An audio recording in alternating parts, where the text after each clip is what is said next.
All right, guys, we're starting chapter 17. So we're moving into carboxylic acids, esters, and amides. All right, so this is another carbonyl group like we talked about in chapter 16. All right, so carboxylic acids occur at the end of a carbon chain. They look like this: your carbon chain, then C double bond O, carbonyl, with an OH here. They act like an acid, so we're going to RCOOH.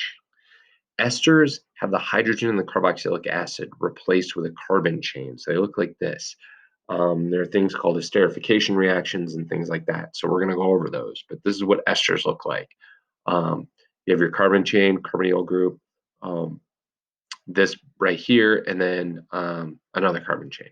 All right. So this is going to be important for us. Esters and amides actually play a critical role in protein synthesis. So amides are the same, except this C double bond O is instead of bonded to an O is now bonded to a nitrogen. We get there's two things attached to it.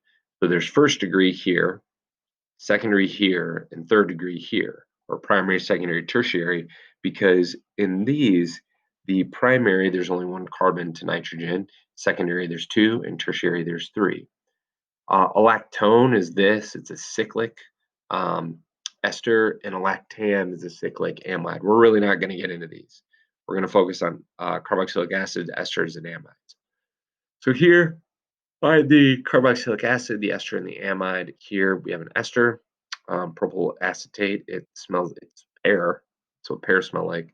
Oxalic acid, this is in spinach. There's two carboxylic acids, and this is capsaicin, which is that hot stuff in hot peppers. You can see we got our amide situation right there.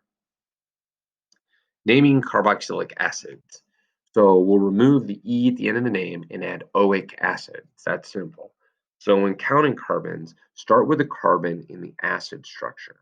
There are a couple exceptions, and you're going to see some repetitive nature here with formic acid, acetic acid, and benzoic acid. Those are exceptions to this naming scheme. Here, we're going to draw the following. Decanoic acid here. We're going to start counting here, and there's 10 carbons there. Great.